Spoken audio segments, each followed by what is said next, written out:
এবং বাগেরহাটের জেলার আমার কাছে 5 লক্ষ টাকা দাবি করেছে। যদি বাগেরহাট থাকতে হয় 5 লক্ষ টাকা দিতে হবে। আমার স্ত্রী যদি আমি বাগেরহাট থাকতে পারতাম, আমার কাছে টাকা নেই, আমি দিতে পারি না। আজকে আমি যদি বাগেরহাট থাকতে পারতাম, আমার স্ত্রী আমার সঙ্গে দেখা করতে পারতো, আমার স্ত্রী হতাশাগ্রস্ত হতো না। আমাকে যখন বারবার যশোর কারাগারে দিয়ে দিচ্ছে, যশোর কারাগারে দেওয়ার কারণে আমার স্ত্রী মনে করেছে যে আমি মনে আর কোনোদিনই ছাড়া পাবো না।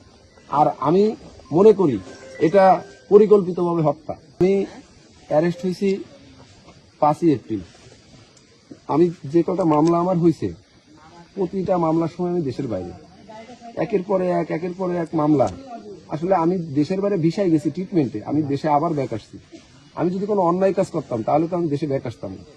আমি ভিসা শো করেছি, আমার ভিসা শো করার পরেও আমার মামলাগুলো হয়নি। আমার স্ত্রী জামিন করানোর জন্য কোর্টের এই দুয়ার সেই দুয়ার বিভিন্ন জায়গায় দৌড়াতে হাঁপায়া গেছে।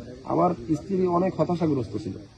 আজকে একটা জিনিস দেখেন, আমি জেলের ভিতরে, আমি আওয়ামী লীগ করি, আমি ছাত্রলীগের একজন নগণ্য কর্মী হয়ে আমি জেলে গেছি। আমার 3টে মাস ছেলে রাখা হয়েছে সেলবন্দি, এবং আমার 3টা মাস, আমি তো রাষ্ট্রের নাগরিক, আমি তো ফোন কল সরকারের কাছে পাই, প্রতিটা আসামি এই ফোন কল পেয়ে থাকে। আমি তো সেই ফোন কল পাইনি। আজকে যদি আমি ফোন কলটা পাতাম, আমার স্ত্রীকে সান্ত্বনাটা আমি দিতে পারতাম। এবং বাগেরহাটের জেলার আমার কাছে 5 লক্ষ টাকা দাবি করেছে। যদি বাগেরহাট থাকতে হয় 5 লক্ষ টাকা দিতে হবে। আমার স্ত্রী যদি আমি বাগেরহাট থাকতে পারতাম, আমার কাছে টাকা নেই, আমি দিতে পারি না। আজকে আমি যদি বাগেরহাট থাকতে পারতাম, আমার স্ত্রী আমার সঙ্গে দেখা করতে পারতো, আমার স্ত্রী হতাশাগ্রস্ত হতো না। আমাকে যখন বারবার যশোর কারাগারে দিয়ে দিচ্ছে, যশোর কারাগারে দেওয়ার কারণে আমার স্ত্রী মনে করেছে যে আমি মনে আর কোনোদিনই ছাড়া পাবো না। আর আমি মনে করি এটা পরিকল্পিতভাবে হত্যা। এটার সুষ্ঠু তদন্ত চাই। আর একটা মেসেজ, এটা আপনাদের মাধ্যমে সবাইকে বলতে চাই যে এই জেলার, আপনারা এই জেলারের ব্যাপারে কি লিখবেন না লিখবেন এটা বিবেচনা করে আপনারা একটু দেখবেন। যদি অন্যায় করে থাকে, বাগেরহাটের জেলার যদি অন্যায় করে থাকে, অবশ্যই আপনারা এর বিরুদ্ধে ব্যবস্থা নেওয়ার জন্য আপনারা চেষ্টা করবেন। আর একটা মেসেজ দিতে চাই যে 24-এর আন্দোলনটা হয়েছে রাষ্ট্র কাঠামো পরিবর্তনের জন্য। তাহলে আজকে রাষ্ট্র কাঠামো কোথায়? আজকে আমি আমার সন্তানের লাশ ধরতে পারতেছি না, যেটা রাষ্ট্র আমাকে অধিকার দেয় যে আমি প্যারোলে মুক্তি নিয়ে আমি আমার সন্তান স্ত্রীর পাশে থাকতে পারবো। আজকে লাশের বিনিময়ে তাহলে জামিনটা হলো, আমি আমার স্ত্রী লাশের মোবাইলটা অফ করলে আমি শুধু এতটুকুই বলবো। আর মানে আওয়ামী লীগ করার কারণে নির্যাতনের শিকার জেলের ভিতরে, আপনারা জেলের ভিতরের চিত্র যদি দেখেন, এটা জেলের ভিতরের চিত্রটা দেখলে আপনারা মেনে নিতে পারবেন না। সর্বোপরি তারা তো এই দেশেরই জনগণ, আমরা তো এই দেশেরই নাগরিক, আমাদের তো অধিকার আছে। হ্যাঁ, অপরাধ যে করবে অপরাধের বিচার আছে, বিচার হবে। আমি যদি কোনো অপরাধ করি আমার বিচার হবে।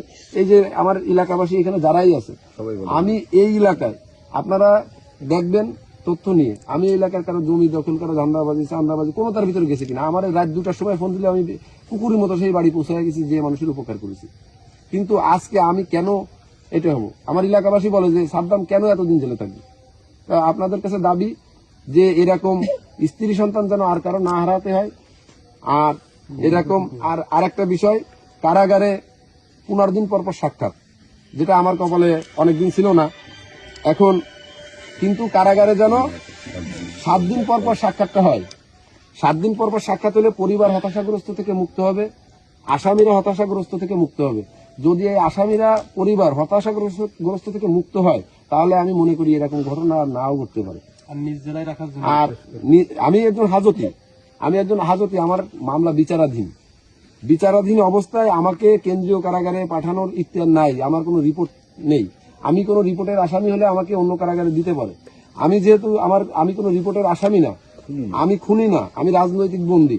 আমাকে যশোর কেন্দ্রীয় কারাগারে দিয়ে আসে, যদিও বা আমি কোনো অন্যায় করে থাকি, আমাকে পানিশমেন্টের জন্য 15 দিন অথবা 1 মাস দিয়ে আবার এনে আমাকে করতে পারতো।